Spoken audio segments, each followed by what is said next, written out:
Music and Booze with Mo is produced and distributed by Eats Drinks TV, a service of the Center for Culinary Culture, home of the Cocktail Collection, and First Reel Entertainment, and is available wherever fine podcasts can be heard.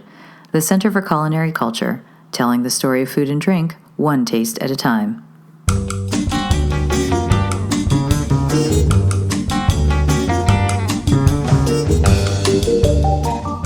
Welcome to Music and Booze with Mo.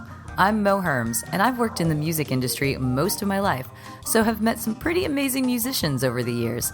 I also love a good cocktail, and I've encountered some really interesting bartenders as well. It seems that there's a lot of crossover, so when I can, I like to talk to musicians and bartenders about music and booze. Join us at the bar, won't you?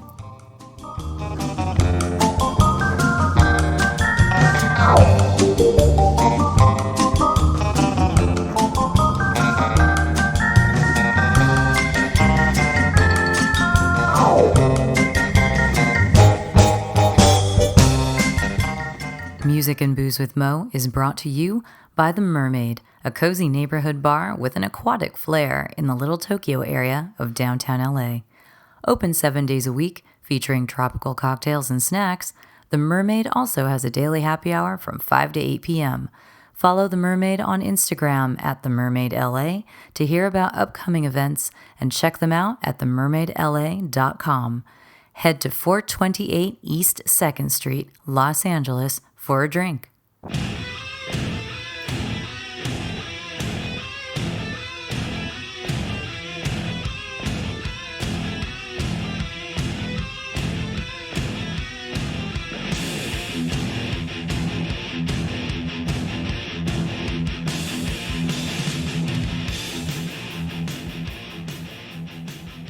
On this episode, I am staying home in LA because we have so many wonderful characters to talk to. And as the world is opening up and people are starting to change direction yet again, I thought we would talk to someone who's changed direction so many times that she's pretty much a serial entrepreneur now. This is Shauna Race, who is a bartender, a musician, and many other things. So sit down, relax, grab a drink, and hear how to make the best of just about any situation.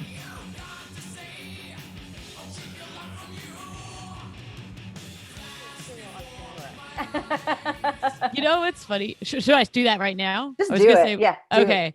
Hello, I'm Shauna Race, owner of Cocktails Entertainment. There you go. I'm really stoked to be here. But Cocktails Entertainment, you know, almost everyone who's here on this podcast is a bartender. But it's been a year. It's been a COVID year, so you haven't really been able to bartend the way you used to. That's true. Are you going to be attached to a bar at any point, or have not in the foreseeable future? Yeah. So the bar. Yeah. Okay. When did you start bartending? I started bartending 15 years ago. Uh-huh. At a little dive bar in the county of Baltimore. Oh, I love Baltimore. Yeah, I know, I do too. I have such a strong space in my heart for that city. I've always had I lived there for 6 years, mm-hmm. and it's seriously, it's just like one of the most creative, really cool cities. It's very underrated. If you ever have a chance. The first time I went to Baltimore, I happened to go in the weekend of HunFest. Oh God, that's so you. I feel like, right? Yeah, that's like the perfect. Yeah, like that's just calling your name. I didn't even know it was happening. My cousin told me, she goes, "Oh, when you're here, it's gonna be HunFest." I'm like, "HunFest," and she goes, "You know, like John Waters and blah." And I was all, why did I not bring a beehive wig with me? Did you do your hair up? Did you get? No, I didn't. I don't think my hair was as long. Well, this is pandemic length, but I had short hair at the time. I was woefully unprepared. I didn't know what it was going to be, but it didn't really matter because, you know, I was a total voyeur for that. It was. Yeah. And Baltimore's like a big drinking city. Like it's the bar scene is awesome. And anyone who doesn't know what HunFest is, it's this annual festival where there's this kind of style and culture that Baltimore has called the Huns. It's HON. And it's really quirky and very vintage, big beehives, very colorful, wig beehives. Everyone gets together in the streets, drinks together, bands, festivities. It's really fan. It's fucking awesome. It is. It's like ladies with their rollers up, you know, and everything. Yeah. And they're wearing some kind of a house dress with an apron on it, smoking a cigarette in their slippers and drinking a tall boy. you know, Yeah, it's like, yeah, and it's and everyone says hun. It's not. Yeah, there's like a specific accent. They go, drink some water, hun. You know, I have a hard time doing it. I feel like I picked up a little bit while I lived there, but I still kind of have a hard time doing that. So if you accent. were working at a dive bar in Baltimore, you really were getting the education, huh? Oh my gosh, yeah, so much. That's how I learned how to bartend. The guests would sit down. They were regulars, daily regulars, and I did the day shift, Monday, Tuesday, Wednesday day shift, 11 What's to the 7. day shift? 11. I was gonna say, was it 6 a.m. or was No, it wasn't a 6 a.m. bar. Those existed a lot out there, but no, this one was 11 to 7. And I'd see the same faces every single day. We all became like basically family with the guests.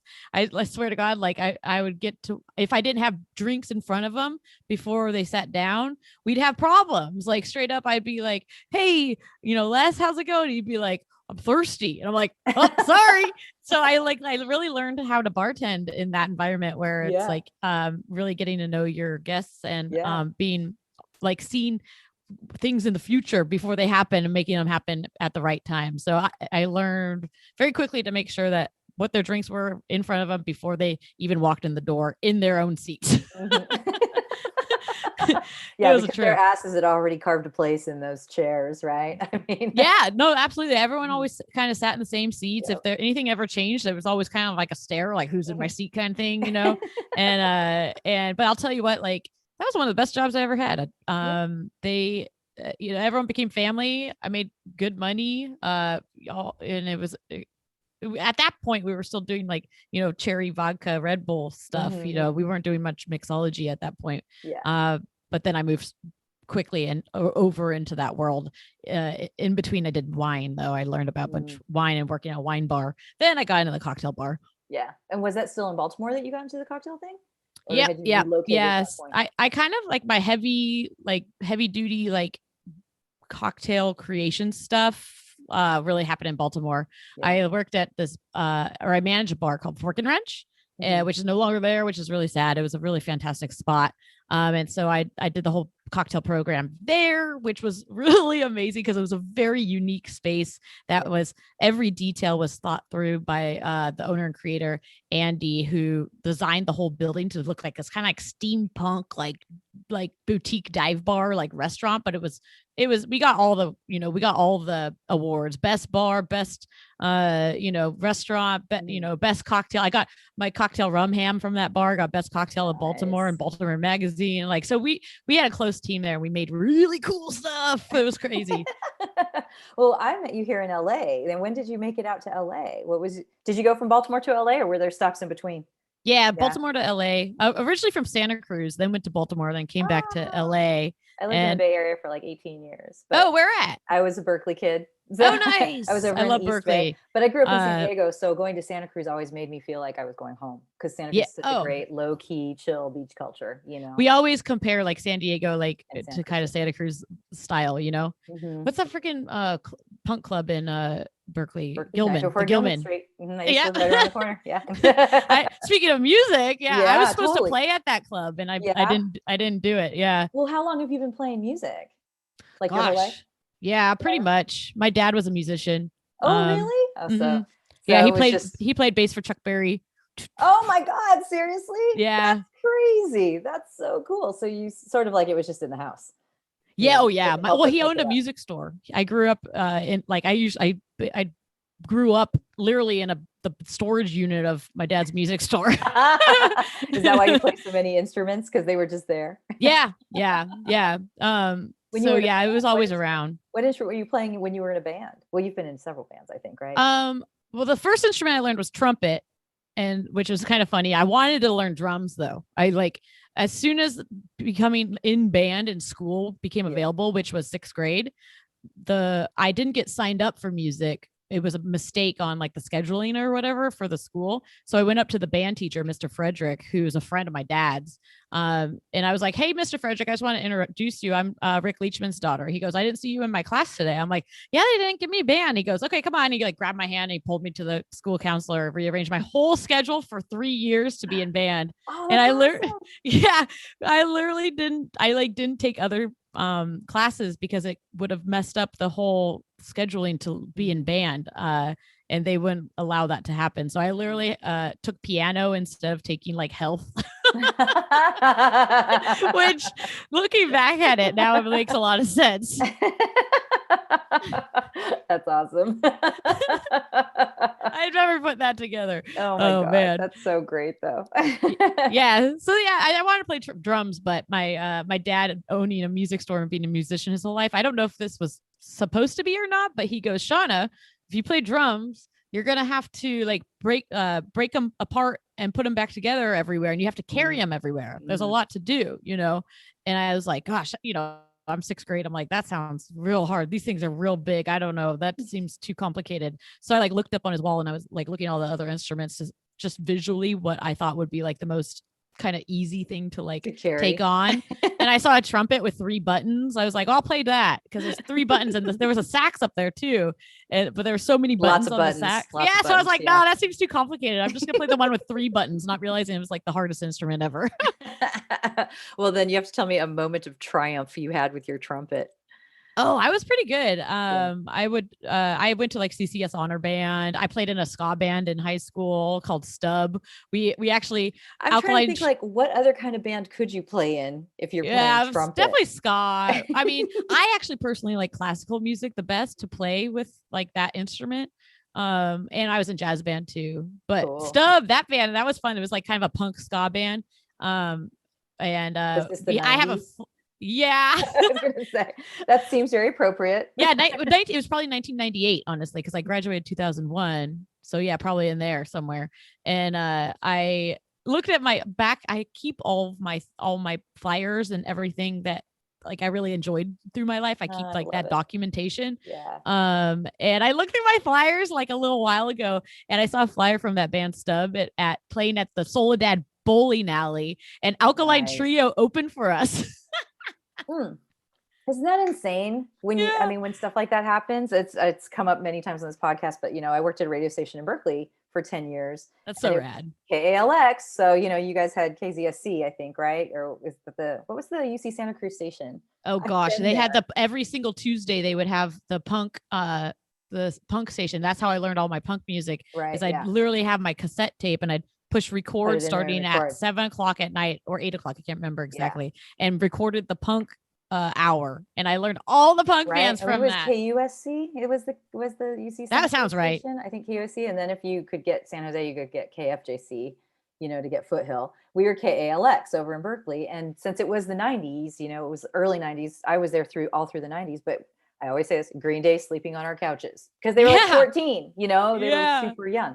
And that whole scene in the Bay Area was so integrated that everybody knew each other and everybody was crashing on each other's couches. So of course, Alkaline Trio I'm curious as to what they sounded like then.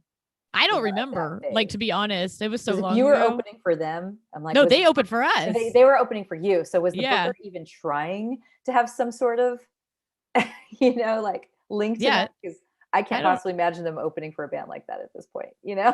Yeah, I know. It's like, you know, hearing them now and like kind of knowing them better, you know, because I would never have heard of them during that show. So like off the top of my head, like we were pretty ruckus for sure. It was like really like loud, almost kind of like Voodoo Glow Skulls type, you know? And so I don't know, that was really fun. And you were playing trumpet with Stub, right? You're playing trumpet then. That's it was. Yeah, I was like this, like all the dudes. There's all dudes in the band. They're all very big dudes, like very big dudes. And then I was, you know, 5'3", probably, you know, at that time, probably like 98 pounds or something like that. Oh my God, that's so great. I love it. I love it. Yeah, it was a funny scene, I think. Did you ever want to like professionally be a musician? Did you want to? No, you just that was always for fun. It was always your side hustle was being in a band.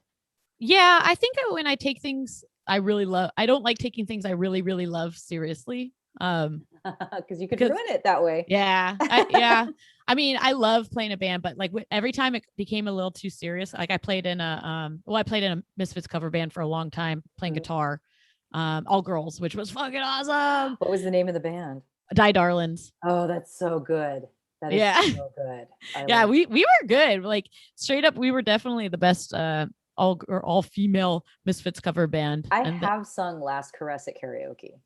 Dude, This that's was a good one. Yeah, this was. I mean, it's kind of an easy one, really, because there's a lot of One last caress. Yeah, you get to do your one last caress. yeah, you get to be Elvis.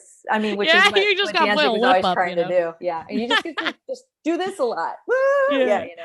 Yeah, just pretend you're a little bulldog, you know, and then I'm let it probably go. taller than him, so all I got to do is kind of squat a little bit. Oh, you definitely are. He's 5'3". He's the same height as me. Oh, I didn't know he was that short, but I knew he was short. But yeah, I was like, okay, if I'm going to do a Danzig, or if I'm going to do a Misfits, I'm going to do that one because it's almost like a ballad for them. Oh my gosh. Yeah. No, I mean, all of those old songs are so good. Like we played them, you know, all the time, just learned all those songs. And my God, that is so much fun. I still love them. Like they never outplayed for me. I still love all those old Misfit songs. So when you only Danzig though, just for everyone know, I know there's this whole, yeah, I'm only original lineup back in the day. Yeah. And I get it, the Michael Graves thing, but like, dude, it's still, to me, it's not the Misfits. It never will be. Yeah. Thank you.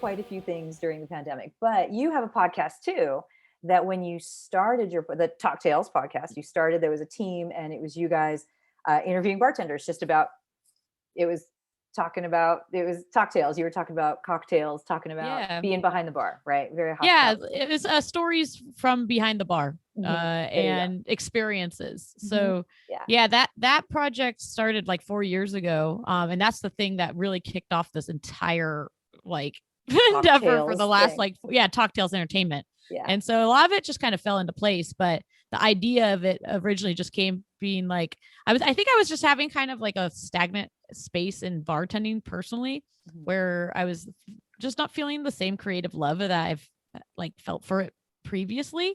And is that making drinks, that kind of thing? Yeah, like crafting cocktails and like creating like concept cocktails and like things that like were really influencing me to create into cocktails, which I always thought that was always a really good creative outlet for me. And so I needed something else. There was something else I needed. And I was like, really just kind of like, going things over my head. Like, what do I do? What do I do? What do I do? And ultimately I broke down what I do best. I was like, I had to like think, like, look at myself. I'm like, what the hell do you do best? You know? And I'm like, well, I bartend. I know I'm really good at that. And I'm like, really, what do you do best? I'm like, well, fuck, I talk. I'm like, I talk really good. I can literally talk to anybody. I've never had, like, I'll talk to anybody. I don't care who it is. I'll talk to, the president of the United States, to like, the homeless guys that's living in our garage next door, like it don't matter to me. I just like people and hearing them, and I love stories. So especially bartender stories. I've always really wanted to document bartender stories. So that's where that really came from. And it was that for quite some time, but it sort of started morphing as time went by. But I mean, if you were telling stories for a couple of years, and was it during the pandemic that it really switched over, or had it? Yeah. That was Adele's idea. My co-host Adele Martinez, who's just like the freaking best. So when the pandemic happened, of course, we all kind of just like paused for a second, and kind of sat with our heads in our pillows, being like, I lost my job. It's like, okay, my husband and I were gonna close on like this tiny little like shitty cabin in Joshua Tree at the time, and we actually bailed out on it. So it was like, okay, my dog died. Like there was a lot of things that happened at the same time. 2020 can just suck it. It was gnarly.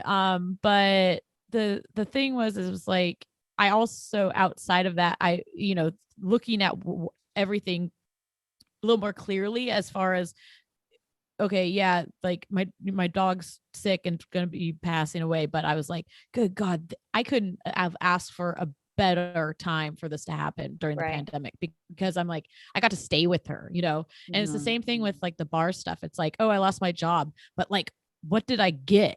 I got a present that was like seriously, who gets this gift of time? Like nobody. A Mm-hmm. gift of time as an adult. Mm-hmm. Like Mm-hmm. I reverted back to like my 7-year-old self. Basically, I was like rolling around on the ground. I was making sock puppets. I was like sewing clothes and stuff. Like things I did when I was a kid. When I just literally was like, I had a summer vacation where it's like, I'll play solitaire for like 3 months or something. Yeah. I'm like, this is time. No adult gets this. So I was like, okay, I kind of fumbled around there for a little bit, kind of goofing around. But You when have I to allow realized, yourself that space, yeah, yeah, but when I realized this wasn't ending, when we started getting these like signs that this is going to go for a lot longer than like a month or two, I was like, oh shit, okay, what I gotta buckle it down and focus. So that's what I did, and I pivoted my whole Talktails Entertainment into virtual cocktail classes and now cocktail kits.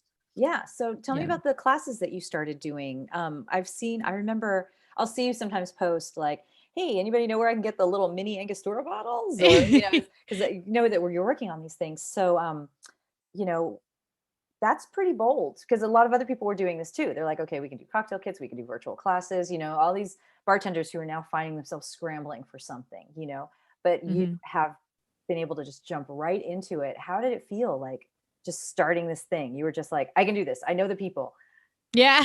How did you put it together and then bam, throw it? So I do think I kind of had a little bit of an advantage. One is I already had my company incorporated pre-pandemic from Talktails to Podcast. And the reason I had that already accomplished is legitimately just because we put on this event called Talktails Shake Off, like in what, Yes. 2018, I Mhm. think it was. And the only reason I incorporated the company is because I got a check for funding for this event from a company, and they wrote it out to Talktails Entertainment. And Oh I was no. like, yeah, I was like, oh shit. I was like, well, I need to be able to cash this thing, so I got to start a business. So I started the business in order to cash the check in order to put this event on. So Mhm. since I had the business incorporated already, I gave myself a timeline of profit to be able to, as soon as to be able to pay for the taxes and the fees for owning a business. So I gave myself a timeline to be able to execute that. And if I didn't, then I would close the business. Mhm. So, Wow, that's a lot yeah, though. That's pretty grown up stuff right there. I Okay, know. I kind of had to create this business, so since I have to do it to cash this check, here's a whole Yeah. plan. Here's a whole business plan as well. Yeah, I guess. I Yeah, mean, but like the first year, like 20 or 2019, didn't really make any money or anything. But I also had it.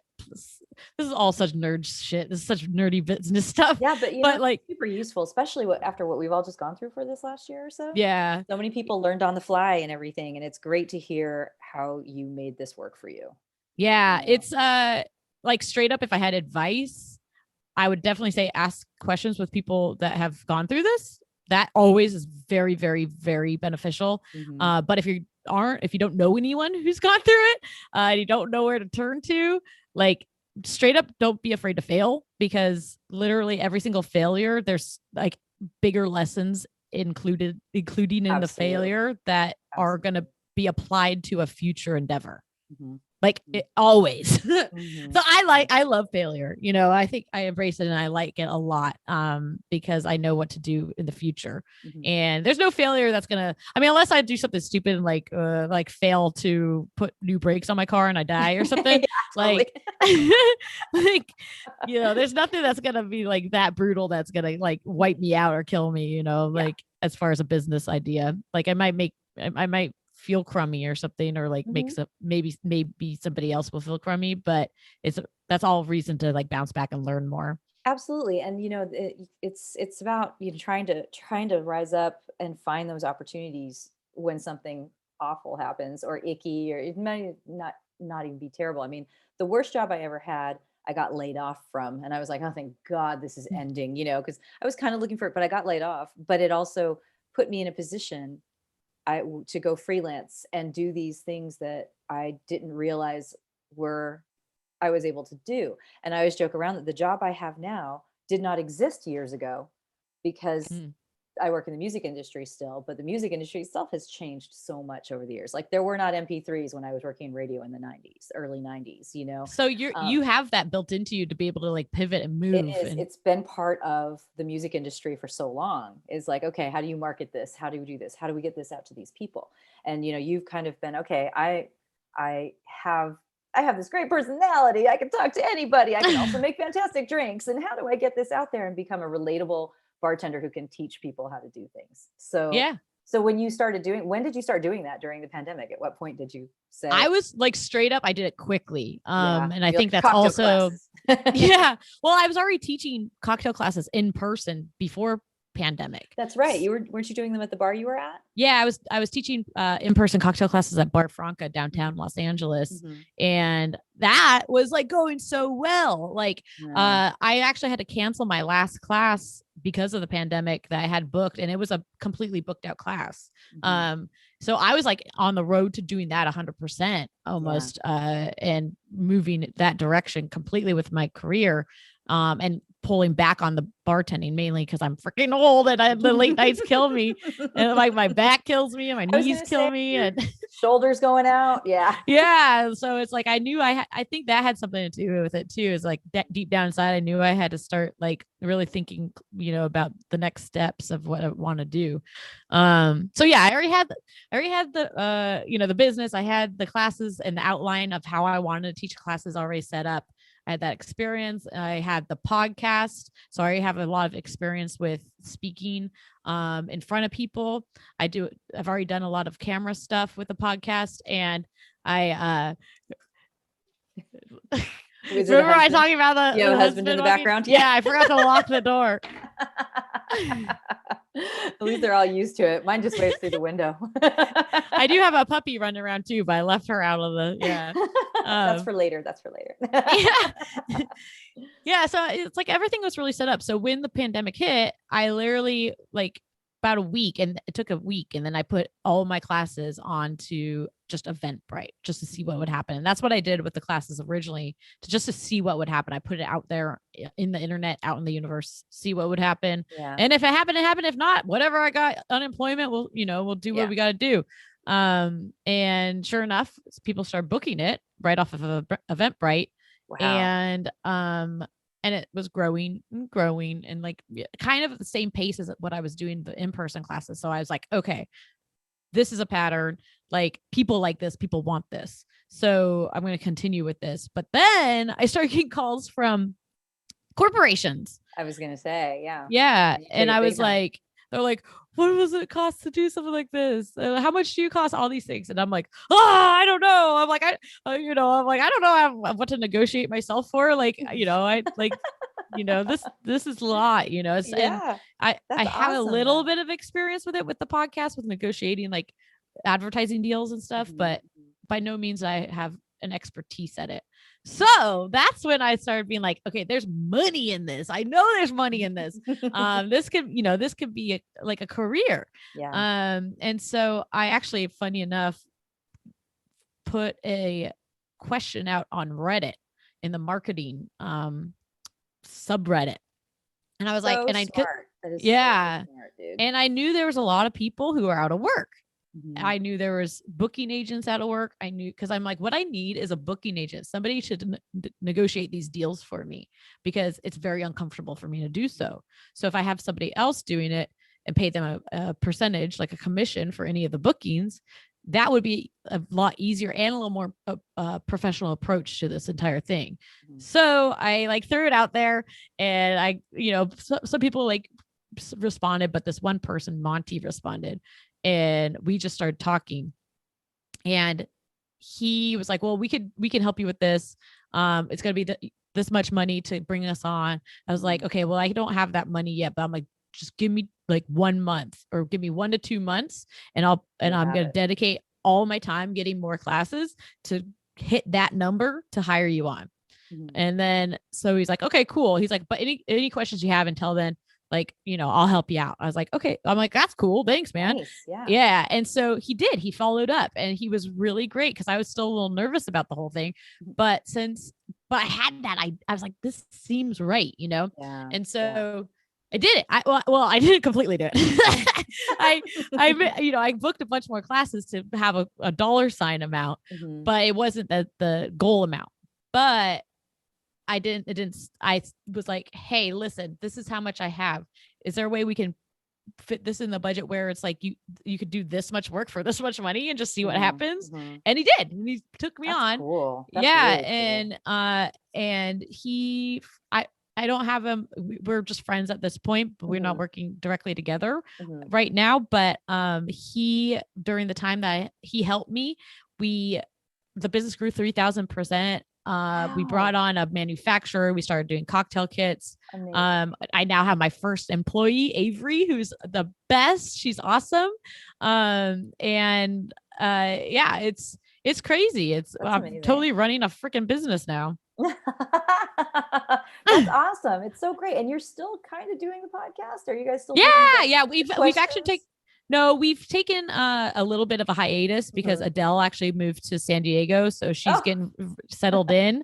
Yeah. So we're probably going to get back on the mics, I think in 2 weeks. So expect back to a regular recording and that schedule. Podcast now, you had, I think during the pandemic, you guys were just doing like questions and answers with people though, instead of during the pandemic, since we couldn't have people in our studio and we went to this virtual platform on Zoom to record, we pivoted the whole concept from Talktails podcast to Talktails cheaper than therapy, because we figured it kind of went both ways where, a lot of people like to sit down at a bar and use their bartender as kind of their therapist. And, I think I don't know if we complain about it all the time, but we're like, oh, we're the people that we listen and maybe give advice to people. And so we're like, well, they don't have that right now. And then we're like, and we don't have that right now. We actually kind of miss it, believe it or not. So why don't we bring this whole concept onto the podcast and have a call-in advice line where anyone can call in, ask a question. It goes to our voicemail, and then we play that recording on the podcast and answer the questions. And it's been really fun. I do like the pivot on it. Hilarious. I love it. Do you hope to go back to stories though at some point, or do you like this? What's the future for the podcast? I think. I'm not 100%. Yeah. I kind of do want to go back to the original. We had a lot of fun with bringing characters and improv stuff in on that, as well as music, funny enough. Because we did all the characters. I would write a theme song for all the characters. Oh my God. And they I really enjoyed that little creative, even though that part kind of stressed me out sometimes because I'd run out of time. I'm like, oh crap, I need to write a theme song. And I'd be have my notepad out and just be talking, I don't know, writing a song called Whiskey Dick. And I'm like, oh, and so yeah, but that the original Talktails was a very amazing creative endeavor. So I feel like I probably would want to bring that back at some point when we can be back in a studio. Yeah, we'll just have to see how everything kind of evolves.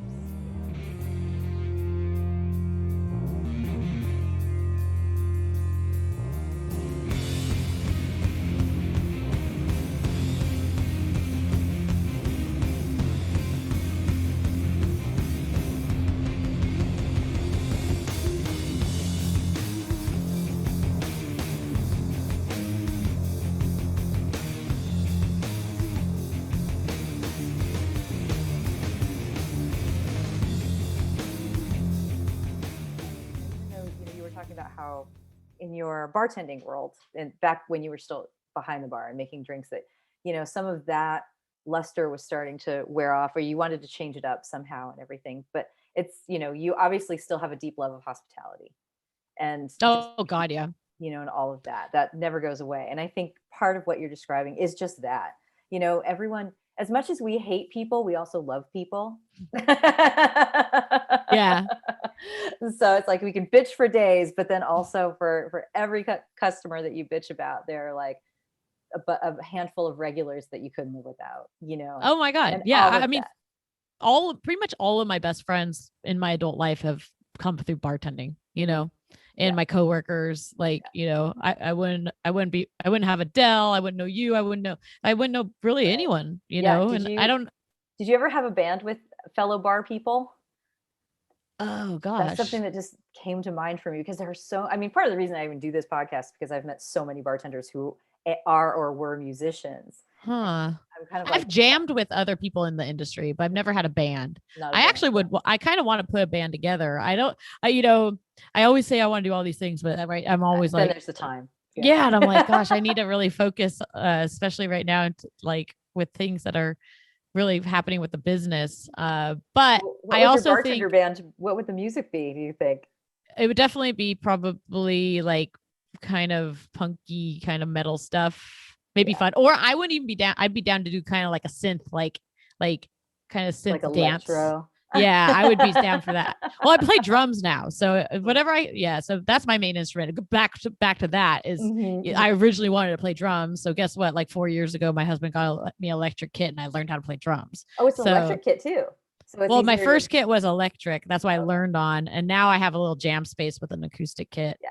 Yeah. And since you're not in a band, you don't have to haul those things around. Yeah, they just sit there. My dad's right about that though. God, that's a pain No, in I the had ass. a girlfriend who was a drummer, and that was the thing, was just hauling those things around. She Yeah, was set just them like, up, break them yeah. down. She's like, I'm like a camel. Just throw one here, throw Yeah. one here, carrying all this. Although I used to carry around my Marshall, I had a Marshall amp when I played guitar, and I I had the Marshall cabinet, but it was like the two speaker cabinet. It wasn't too big, and so I'd like haul that thing around everywhere. Yeah.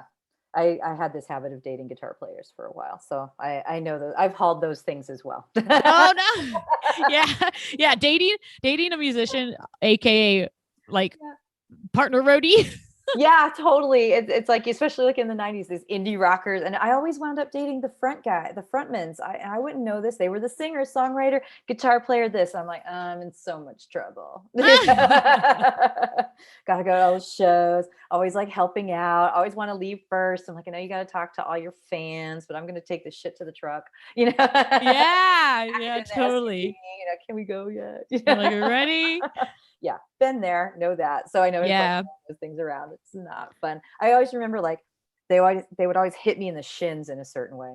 Oh my God, yeah. Yeah, you just smack the front of your shin. You're like, oh, it's Are you walking back when you're walking backwards? You're walking backwards with it. Yeah. And boom, it just does this thing. Trying to haul it up. It hits the bone that doesn't bend, and you're in all this pain from something. Do you play music? Do you play instruments? Can you see my guitar back there? Here, I got a guitar back there. Yeah, that's it. I just have a guitar that I barely play. Oh, we should jam. No, I can't play that well. I can't even play that much. I started playing it when I was 8, and then I dropped it when I broke my leg, and then I picked it up again when I was like 14, and then I dropped it till I was like 21, and then I dropped it again till I was like. It's an on and off guitar. Oh, that's the original guitar from when I was 8. That's awesome. It is. Whoa, awesome, what kind of guitar is it? Strings. It's whatever they sold at Sears. Oh my gosh, that's cool. I should bring it to you just to play around because the sound on it is probably fun to play with. I haven't changed the strings in an eon though, so we'd have to do that first. Those strings are probably real crunchy at this point. Got that nice tinny sound. I do have a little marimba that I could play. It's like a 9-note marimba. That's more. Oh, that's cool. We can make you sound Brazilian for a moment. Dude, a Brazilian like punk band? They're so down. See, that's exactly what we need. But that's lovely. I love it. I love it. I wish that we could have that bartender jam session though at some point. Maybe soon. Maybe before the end of the year, it'll be able to happen. That would be. Oh my gosh, cool. That'd be something to put out there in like the bartender world, where it's like, dude, let's just do a big, jam session barbecue. It's got to happen. There's got to be somebody who can host it in the backyard. Or I got a backyard and a jam space. There you go. All right, so I wanted to ask. There are a couple questions I always ask people, and one of them is the when you're chilling out, what are you listening to and what are you drinking? What is that? I would say doesn't have to be chill out. It could be when you're playing drums. So you might. Yeah, a lot of stuff I've like listened to. I like a lot of the doom metal stuff. I like thrash and doom metal probably the best at this point. Mm-hmm. And then a lot of my like historically stuff that I've like played and learned is like kind of older punk stuff, kind of like maybe like I don't know. I really like old like Fear and Op Ivy and Misfits and I one of the bands I really like right now is Uncle Acid Deadbeats. I love them. I love Sleep. I love gosh. What about Sun O? For some reason Sun O just came to mind. I Sun. think when you, Yeah. Sun O, yeah. Sun O, yeah. Sun I've never O. seen them. My husband went and saw them, and apparently it's just freaking fantastic. A lot of those bands really What Electric Wizard? are. Like, Oh yeah. So, so but what good. do you drink when you're, sitting there? Like when sleep is on, what can you drink? Beer. Yeah, I was gonna say something sludgy, Beer. Freaking Caius. I've been revisiting a lot of Caius lately. That band makes me really happy. Dude, Always so has. good. They're so good. So But then also like that's like more when I want to play music, like drums, but like that kind of style music. Oh, thrash stuff. I love Ghoul, of course, old Metallica. Like old Metallica is some of my favorite, Slayer, that kind of stuff. But if I'm not feeling like playing like that kind of stuff, like that's like sit beer, like listen to that stuff, camp, like bonfire kind of stuff. Yeah, totally. And then, but if I'm like amped up and want to like just hang with more fun, upbeat stuff, I really like kind of more dancey stuff. I would say like Missing Persons, stuff like that. There goes the synth thing again. I like the synth and the punk. So we gotta do a synth like doom bands. I love that'd be pretty freaking cool, honestly. Yeah, I think that would be actually really cool. And that would be very wizard. That'd be so wizard. So wizard. I'm totally into this idea. But yeah, with like the more synth like dance stuff, I like I do like Madonna, that kind of stuff. But like I like it. I think I'm old. I don't know like a lot of I'm not familiar with a lot of newer like dance stuff. Yeah, the same. It's fine. That's me being old by saying it all sounds the same, but it kind of does. Yeah, I don't know. I'm not yeah, I think I'm just not familiar with it. I really like the stuff that Billie Eilish is doing. Yeah, I think she's unique. She's cool. Yeah. I'm trying to think if I know any other newer bands. I do like that Baltimore band who was on David Letterman. What's that band's called? Not Beach Party, but Beach House? Or not Beach House. Well, there's Beach Slang? No, not Beach House. Fossils? No, it doesn't have a beach in it. I don't know why I said that. There's no beach related at all. But you said that and I just realized oh, that beach band. Wait, there's nothing to do with beaches. No. I mean, once upon a time would have just been the Beach Boys. Now I was like, oh my God, how did I come up with 4 beach bands just now? I know anyone listening right now is going, dude, it's this band. You're an idiot. They were on David Letterman. They were great. David Letterman loved them. Everyone in Baltimore's probably mad at me right now, but I don't remember. They're a Baltimore band that he loved him, and did he bring him back? I think so, yeah. Damn it. They are yelling at us. Here's a trivia question. What's that band that David Letterman that he liked? loved and brought back? Besides, and he kept mentioning them. He's like, that band. Yeah. Oh my God, I know what you're talking about because it was an anomaly for him to do that. He normally, he would like he normally would not be that stoked. Now I gotta look it up. Damn it. Whatever. I'm like, I'm on my computer right now. We could all look it up. Or we could talk while I'm looking it up. I know. I was gonna say, well, you talking while you're looking it up would be. I think you should tell everybody where to find all of this stuff we've been talking about. But that's most likely your website, which is Talktails. Is it Talktails Entertainment? Now, Talktails. Talktails? Yeah. It's talktailsentertainment.com. The whole thing. Yep. And then Talktails, for those that don't know, it's TALKTALES, like a storytelling, not like the animal body part. Yeah. Well, see, when you originally started and it was Talktails, I thought because of cocktails, because it rhymes with cocktails. Yeah. I assumed it would be spelled that way because of that. But I thought about it like back and forth. No, it's perfect this way because it's people telling stories. So yeah, that's why I did that, because I'm like, it's storytelling. Yeah. And it doesn't pigeonhole the concept into only drinks, kind of. And so you guys have that. You've got the Talktails podcast, which people can find, I'm assuming, in all the usual places. And there's an Instagram too. Talktails. It's just Talktails Instagram, right? We have no, she's like, my new employee Avery is like, she's getting my whole social media thing under control because I'm like, I don't know why I'm so bad. I need one for that. But yeah. So I literally have made Talktails a podcast on Instagram, Talktails Entertainment, Cocktails with Talktails, and then my own personal one, Shauna Race.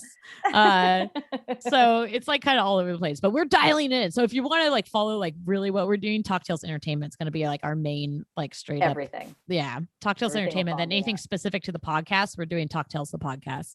Okay.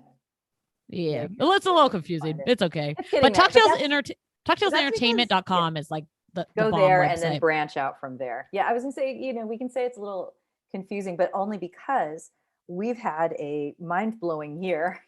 And this year you've been able to develop all this other stuff. So it only makes sense that you cast that wide net, and now that focus can begin, Totally. Awesome. I think it's so incredible. I love that you've done all this stuff. I remember going through and looking at all your the cocktail kits you were putting together. And I'm like, oh, what's she doing for tequila? Ooh, that's some cool stuff in there. Looking at the things that were in there. This is probably a couple months ago. I remember you posting something about it. And I'm all, what is she doing? What is she putting up there? Oh, this is nice. Oh, she found the little bottles. Okay. Yeah, it's funny. You see, if you're on the Facebook bartender page, you see all my like inquiring, and then it's nice to see like where it all lands. Yeah. Yeah, it's wonderful. I'm like, I should put it together. Here's a cool box. Here's cool ideas. I mean, it's really lovely. And I'm curious as to when the world is opening up again, how, I think that people have enjoyed making these things at home. And, it's almost like those delivery services or those meal delivery services. Now there are cocktail delivery services too. So if someone wants to have their meal delivery, and they can cook their cordon bleu at home with the ingredients sent to them, and then they can make the drink, make the drink that goes as well. They can do that and feel a little bit more empowered and a little bit more knowledgeable when they go to the bar. Absolutely. Yeah. And our classes we dive into a lot of technique and history of like why and how we do all the cocktail stuff. So like our goal with the classes is to, if, anyone who takes a class, we want them to feel comfortable enough to maybe start making their own cocktails, and how it's a very simple, formula kind of situation that, if you have some strawberries going bad, make a cocktail. Yeah. Right. Yeah. So did you ever get the chance to name any cocktails after like songs or bands or anything like that when you were out there heading these programs? Or I wrote one. Yeah, I've created one called Hit the Lights. It was a really strong overproof cocktail, whiskey cocktail. So yeah, I had Hit the Lights. What if I had any other ones? But you did. That's a good question. You're gonna say, well, now it'll be on your mind. Oh, I named one Ziggy Stardust. Nice. Yeah. Yeah, do you remember what was in it? Did you have glitter in it? Yeah, there was. There was glitter in it and a glow stick. Ooh, fun. Yeah. It's like the 90s war version and everything. Yeah. Rave and all that. Oh, dude, I'm totally bringing back all that like cheesy 90 garnish. Oh my God, I've got to say, yeah, absolutely do that. And anyone, if you've been intrigued by anything that Shauna has said today, go to Talktails Entertainment. I don't know if you still have all those crazy videos up, but you have the funnest 80s like cocktail video up there of you and your comrades, like slow motion flare with like neon and sunglasses on. Yeah. Well, yeah, we totally inspired our inner like Tom Cruise for that one. It was when we did that video shoot, they're like, what is this gonna look like? I'm like, I just think like, do you remember that Pepsi commercial where they would do their hand motion, like where they turn their hand to the right and then their head would follow their hand and then they look forward? It was like for clear Pepsi. That's one of the things I was showing them for the shoot. I'm like, this is what you need to channel here, It was so funny. And I watched it and I was just laughing so hard. I'm like, this is so beautiful. Stupid. Totally great. It's like, we're back in Miami Vice. It's like the hint of neon because it was kind of neon-y, but not. It was kind of blacklit, but not, it had those elements kind of. Yeah, it was so wild. And I just watched it and just laughed. And I think I watched the whole thing, and I don't remember how. It's just a couple, like 2 minutes. Is it even 2 minutes? It's I think it's about a minute or so. It's not long. And a half or so. It's not long, but it goes on, and I'm like, oh my God, they're still going. I love it. They're still doing weird things. Well, the best part is there's a bunch of B-roll on that too. Like for instance, if you look through it, there's one clip of Adele holding her like leg in the air, like like kind of like a dancer while she's like stirring a cocktail. Like it's like so good, right? But what you don't see is the B-roll. I'm underneath the bar, like holding her other leg stable, like a little, like so like doesn't topple over. Yeah, those little clip-on like koala bears you put on like things. Yeah, it was like that. I was holding her leg, like don't fall. She's just getting the shot, Oh my God, that's so great. So okay, I think we've probably told people plenty. They get a sense of who you are. And we're not going to get off this call very quick, but I do want to thank you for doing this. And if there's anything you want to send off to the listeners, it's go find you on talktailsentertainment.com, basically. And that's it. Yeah, like hit us up about anything if you want to do classes, if you want cocktail kits. There's a contact form on there on talktailsentertainment.com. If you want information about the podcast, we do have talktailsthepodcast.com as well. That's kind of dedicated to all the podcast stuff. And if I was going to leave you with anything, I would say life's short. Don't take yourself too seriously. Yeah, no shit. I can vouch for the fact that getting a drink from Shauna is a delicious one. And obviously it's fun talking to her. So if you do any of the classes, any of the Zoom classes, you will have a good time. So even if you're not in the same room as you, the viewer will still have a good time. Yeah, we want to just bring people together. You know, it's we're not here to push any agenda. We just like to have fun. Totally. I think that's the most important thing, especially after the year we've had, man. We need I'm telling you. Yeah, anyone wants to jam. For bring in the fun. Yeah, we're getting the band back together. Let's get All right. Well, thank you so much. Don't go away, but thank you so much for doing this. Super fun talking to you. Oh, thank you so much for having me. We're gonna set something up for you to come on Talktails, and we could get cheaper the therapy and get some actual.